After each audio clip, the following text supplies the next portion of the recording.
Bismillahirrahmanirrahim. Nahmaduhu nusalli ala Rasulil Kareem, amma ba'd.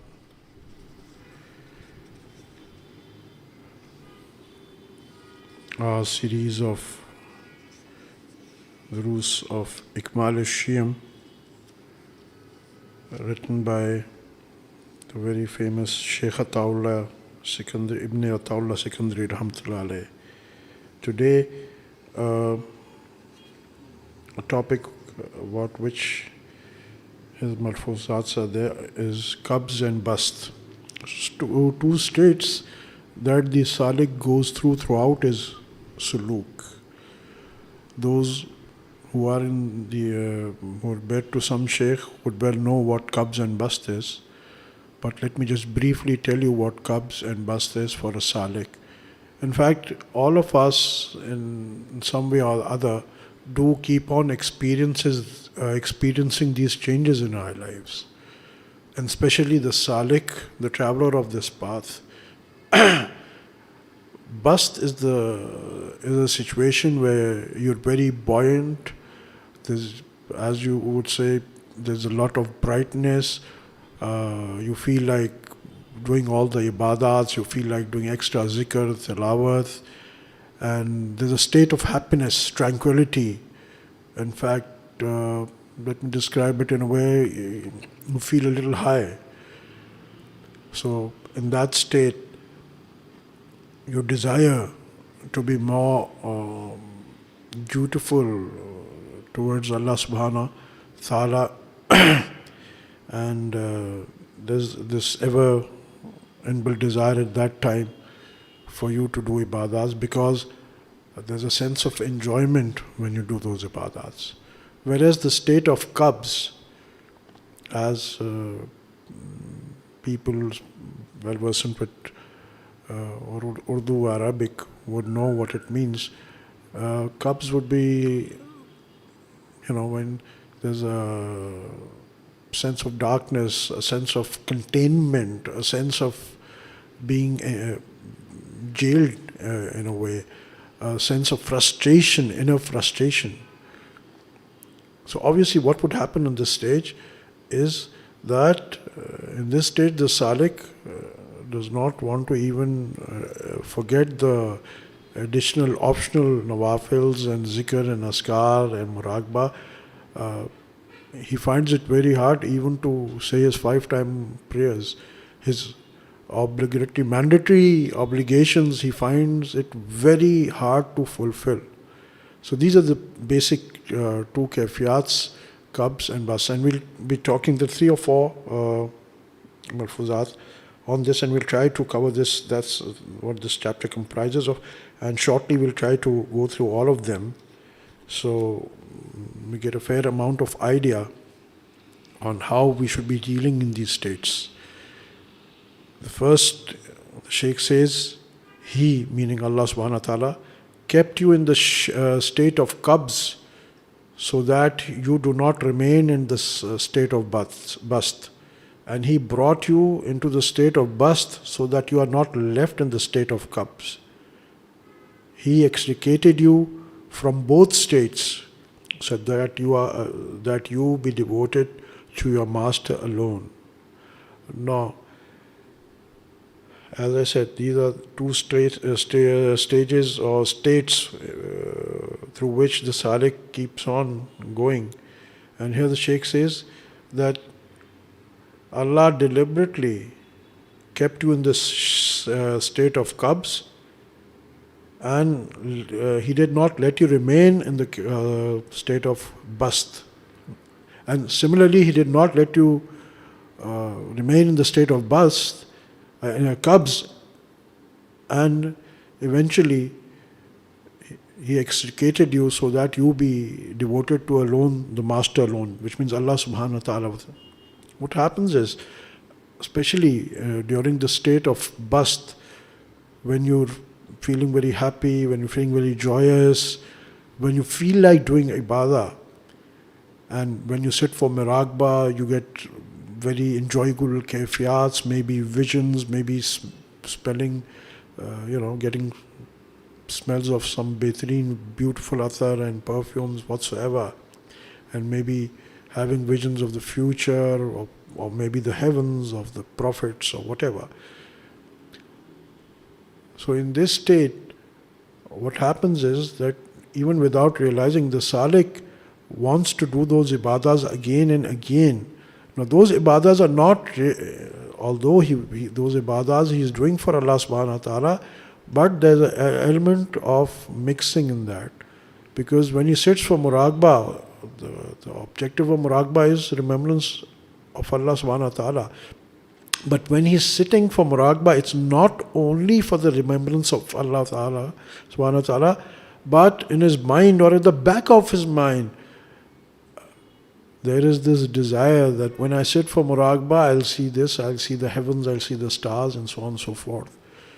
So, and Allah subhanahu wa ta'ala wants purity, 100%. 99% is not, the niyyah of 99% is not accepted. Wherever, whatever ibadah is concerned, or whatever amal action is concerned, there Allah subhanahu wa ta'ala desires that that action should be done for him 100%, not for your pleasure, not for the pleasure of your nafs, not for any other purpose, not for fame, not to be recognized by people, or not to acquire big statuses. It should be, the ibadah should be for the sole pleasure, or the actions should be for the sole pleasure of Allah subhanahu wa ta'ala. So during bast, it happens, and often happens, and there's a great danger, in fact it does happen with any salik. Because during that kafiyat, you want to elongate your muraqabah, you want to elongate your zikr, you want more zikr, more ibadah. And one of the reasons, maybe that's like 2%, or 5%, or 1%, but that is there. So there is a part of your nafs during the kafiyat of bast, during the days of, or weeks or months of bast, that there's a share of your own nafs. You do it for pleasure. So it's not 100% for Allah subhanahu wa ta'ala. So what happens is, Allah subhanahu wa ta'ala then takes you out from that kafiyat and puts you in the state of qabz. Now in the state of qabz, what happens is that now when you do muraqabah, it becomes very hard. There are no visions, there's no smelling of perfumes, and no knowing about tomorrow or seeing the prophets. It's just like just sitting blankly, just like having tasteless food, just like as our Naqshbandi Mashayikh say, that our order is like licking a stone without any salt. So it's absolutely tasteless. So coming back to qabz. So in this kafiyat of qabz, what happens is, you've got to push yourself even to say your 5-time prayers. So it becomes a task. So each time, even when you're doing your mandatory ibadats, you've got to push yourself.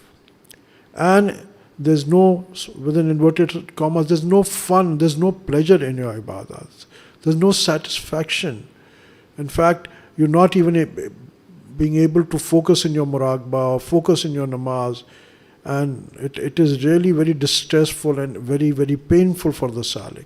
But no, even in this condition, the authentic salik would keep on doing his ma'amlats just like when he was doing it during the kafiyat of bast. So he adheres to his ma'amlats in the same manner. But do remember, sometimes you see in the kafiyat of bast, maybe you're sitting for an hour for muraqabah, and it feels like just 1 minute, and it's so enjoyable you don't want to get up. On the contrary, during qabz, it's so very hard that even a minute seems like an hour, but you make your body sit and you make your soul remember Allah subhanahu wa ta'ala. Even during this hard period of qabz. So there is no portion where your nafs derives any sort of pleasure. Any sort of pleasure. So your calling Allah's name is purely 100% for the pleasure of Allah subhanahu wa ta'ala. So that is why Allah subhanahu wa ta'ala, and why do not we, why doesn't Allah keep us in just one state? Because if we are continuously in qabz, what will happen is the salik will lose all hope. On the contrary, if the salik is continuously in the kayfiyat of bast, the chances are that he'll be overcome by arrogance. He'll be distracted by kayfiyats. His target would change. Instead of talib-e-Mawla, he will be becoming a talib-e-kayfiyat. Means instead of becoming a seeker for Allah subhanahu wa ta'ala, he'll be becoming a seeker of these kayfiyats, these visions and these happenings, as one would say. So what happens is, that is why Allah subhanahu wa ta'ala then takes us out of qabz, so we do not become hopeless of our progress, and then puts us in the kayfiyat of bast. And similarly, after some time, to keep us from becoming arrogant or overconfident or losing our sincerity or concentration for doing actions solely for Allah subhanahu wa ta'ala's pleasure, so we are put back in qabz. During bast, often salik, even unconsciously, attributes those kayfiyats to his own doings. So there's arrogance. That's your ego coming up. Even the salik does not even realize that. So this Allah subhanahu wa ta'ala has this way of controlling. And so what happens is, there's this cycle of qabz and bast, qabz and bast, qabz and bast. And what's the main purpose of this? So that Allah Pak creates you from both these states, so that you be devoted to your master alone. You be devoted to Allah subhanahu wa ta'ala alone. So then you do not care whether you are in the kayfiyat of qabz or bast. You just concentrate on your target, on your aim, on your objective, and that is Allah subhanahu wa ta'ala, the love of Allah subhanahu wa ta'ala.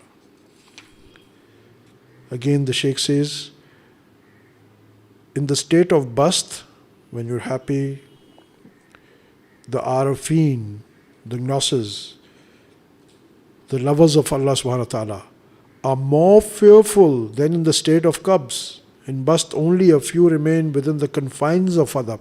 As I said, what happens is,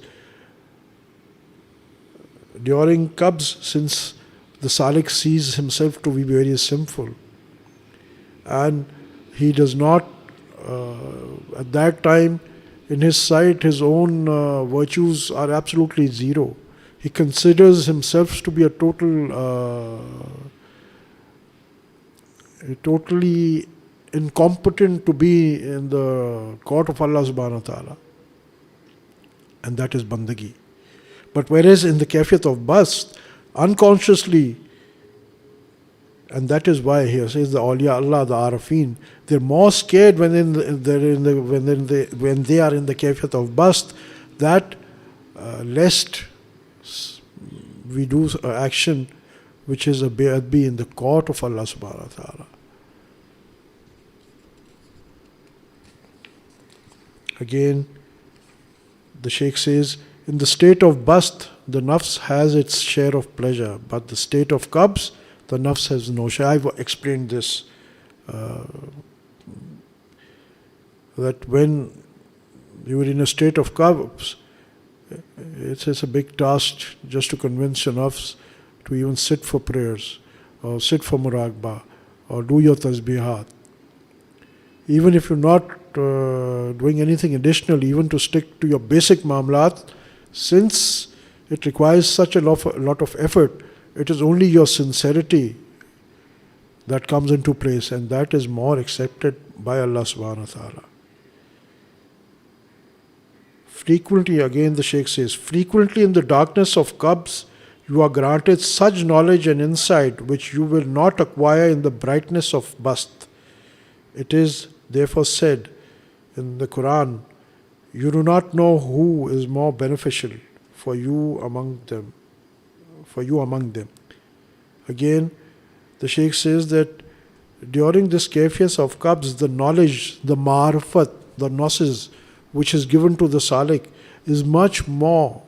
The insight which is given to the salik during qabs is far more than what he gets during the kayfiyat of bast, during the brightness of the qabs. Although the salik may be enjoying the bast much more. And that is why Allah subhanahu wa ta'ala says, you do not know who is more beneficial for you among them. Meaning, you do not, as a human being, and using our intellect, normal intellect, we would be like, well, qabs is negative and bast is positive. On the contrary, here the Shaykh says, during qabs, the marfat, the gnosis that you get is far more than what you get during bast. Now again, let me also clarify. It does not mean that bast is not desired. Please be very clear about that. And we should be praying that may Allah grant us qabs. No, we should not be praying for qabs. We will always ask for easiness from Allah subhanahu wa ta'ala, for His rahmah from Allah subhanahu wa ta'ala, because there is always a chance a salik may slip during qabs,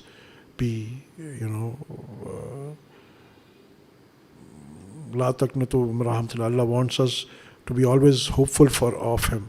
Salik may during qabs may we lose hope.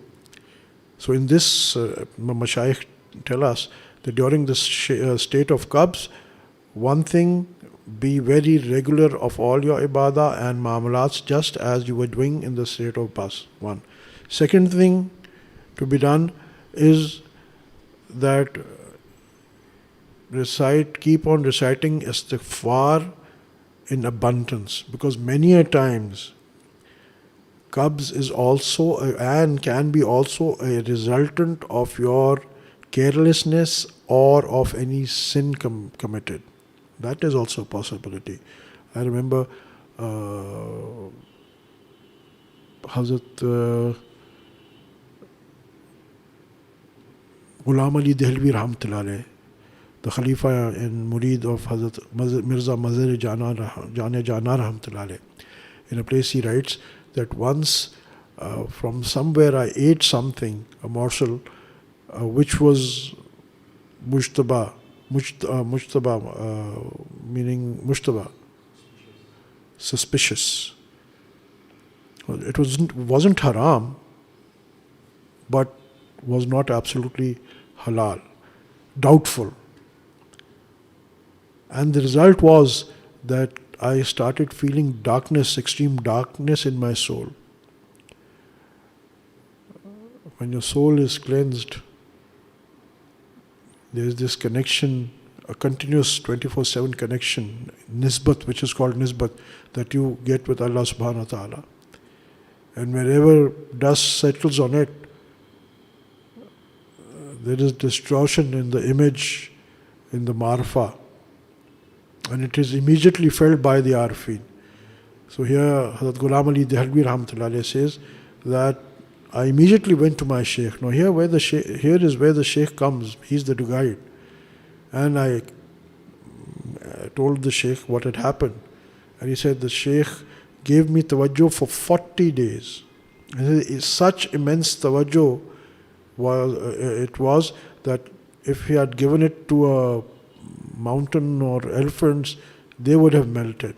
But it took 40 days. After 40 days of his immense tawajjuh, and Mirza Mazhar Jana rahmatullah alayh is amongst the Kabair Awliya of the Naqshbandi order.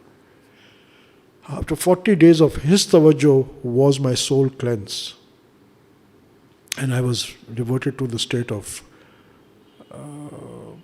bast. Now you'll find many things, because we'll be limited in time.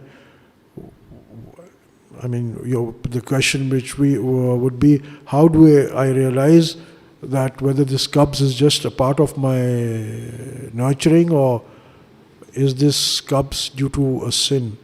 Well, for that, keep your sheikh updated. Ask him. He is your guide, and he is the master, and he is your teacher. Inshallah, he would know, and he would guide you what to do in that situation. So we do not pray for getting cubs. May Allah give us bast, and it is in His powers to elevate our qurb with Him without putting us in the state of cubs. But anyway, so here the Shaykh with clarity says that Allah gives great knowledge during this state of cups. So we do not become demotivated in this condition, but in this condition, we will try to be very punctual with our ma'amulats. We will try to be very punctual with all our ibadats, irrespective whether we are able to concentrate or not. Often what happens, even normally, if a salik is not able to focus when it is muraqbah, he either shortens it or leaves it. Both are not desires. Whether you think you'll be able to focus or not, don't worry. But whatever time you've been ordained by your sheikh to do muraqbah, or you fix for yourself, complete that time. Inshallah, even if you're not able to focus to that extent, inshallah, the spiritual benefits on your soul, you'd be receiving those 100% benefits. Just like, as I give the example usually of a microwave, if you put a glass of water and put it into the microwave, and within seconds you see the boiling water start boiling, and you do not see any fire, you do not see any heat coming out of the rods of the microwave. But what is happening, even if the water wants it or not, the water gets heated, in fact, to the boiling point, crosses the boiling point. So similarly, with ourselves, what happens is that when we sit for muraqbah, suppose we're not able to concentrate, we're getting a lot of thoughts. What we do is just try to ignore those thoughts, but even still we sit. So just like the microwave, the water in the microwave, we will be benefiting from the nur of Allah subhanahu wa ta'ala. May Allah guide us. We'll do muraqbah for a couple of minutes. For that, close your eyes and imagine in your heart, the spiritual heart is below, 2 fingers below the left nipple towards your shoulder. At that point, imagine that the nur, the light of Allah subhanahu wa ta'ala through the chest and heart of Nabi Kareem sallallahu alayhi wasallam, passing through the mashayikh of Naqshbandi order, are coming to entering my heart and then cleansing my heart with all impurities, and after being cleansed, my heart starts saying Allah, Allah, Allah. Now remember, this is just that the heart is saying Allah, Allah. It's not in your head. You don't say Allah, Allah in your head. It's just you just concentrate and focus on your heart, and your heart is saying Allah, Allah. Breathe normally, sit in a very relaxed position.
आमीन आमीन वस्सलातु वस्सलामु अला अशरफिल अंबिया वल मुरसलीन सय्यिदना मौलाना मुहम्मद व आलिहि अस्हाबी अजमईन रब्बना ज़लमना अनफुसना व इल्लम तग़फिर लना व तरहमना लनकुनन्ना मिनल खासिरीन रब्बना ला तुज़िग़ क़ुलूबना बअद is हदैतना व हब लना मिन लदुनका रहमह इन्नका अंतल वहाब रब्बना आतिना फ़िद-दुनिया हसनतन व फ़िल आख़िरति हसनतन व क़िना अज़ाबन नार क़िना अज़ाबल क़ब्र व क़िना अज़ाबल हश्र व क़िना अज़ाबल मीज़ान सुब्हान रब्बिका रब्बिल इज़्ज़ति अम्मा यसिफ़ून व सलामुल मुरसलीन वल्हम्दुलिल्लाहि रब्बिल आलमीन।